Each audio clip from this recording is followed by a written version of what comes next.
Uneeni wa ndongoi ya chama cha Wiper Kalonzo Musyoka wa kana President William Ruto ivango ya kuandikithya andu mateathungulule Kenya kwa kumanega Ivandi mateathungulule niyavuthiiw'a ni Ayumbe kuma Ilembetani ya Northeastern mayasya kana ndeto cia Ruto ni mbailu na unai wa kumavetangia mitalatala imwe ila ikuaa ivinda yiasa nthini ya kukwata Ivandi. Ono uyo seneta wa Makueni Daniel Manzo ni wale na Ayumbe ya ayasya miyao yitikilitie akenya makamba kuthungululwa matonamba kunewa Ivandi. Stephen Mweme na mauvo. A reckless statement coming from Honorable Kalonzo Musyoka, an erstwhile national leader. It's unfortunate. It's unacceptable.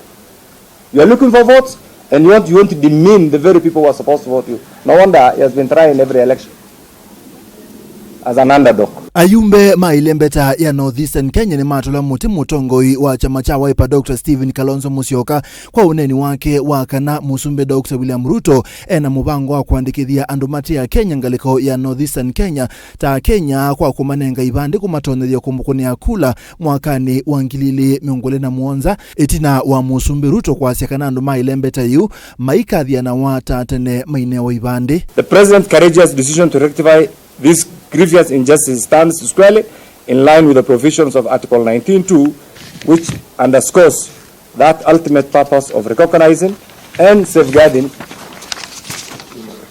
human rights is to preserve the inherent dignity of individuals and promote essential ideals of social justice, which is a critical component of any society.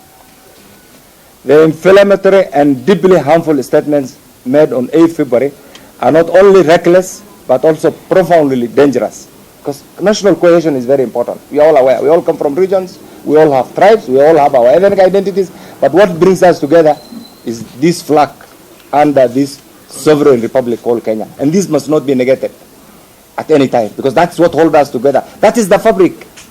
That is the fabric that holds the Kenyan society together, notwithstanding their diverse differences, regions where they come from, and ethnic identification. Ayumbe ameseka noneni wa musumbe Ruto ni wailite na unai wa kumavetangia mitalatala iubathukanu na miyao ilene nthi Ilembeta manesila maikwata Ivandi ubathukanu na Kenya langi. All we are asking for is to be governed just like every other Kenyan community and every other region in this country. We are asking to be governed according to the laws governing the people of Kenya and not have unconstitutional practices like the vetting for ID cards imposed upon us. Kabindane kau seneta wa kaunti ya Makueni Dan Kitonga wa Manzo ni wapiyetheka uneni wa Ayumbe ama Northeastern Kenya na mwamulo wa musumbe Dr. William Ruto ayasya kana kuthuima kila mundu mbe wa kunewa kivandi kwi miaoni ya Kenya na musumbe ndesa kuseobia kana kubindwa miao utewanzia nundu miao iseobagwa ni mbunge. I'm aware of the statement recently issued by members of parliament from Northern Kenya. I'm aware that this statement was drafted and written by the Honorable Faramalim, who is very bitter now that Wiper has chased him away from the Wiper party. And I'm also aware that in Northern Kenya are neighbors with Eastern Kenya. And a lot of our people live with our brothers in Northern Kenya. And in Eastern Kenya, we live with a lot of their people and do business with them.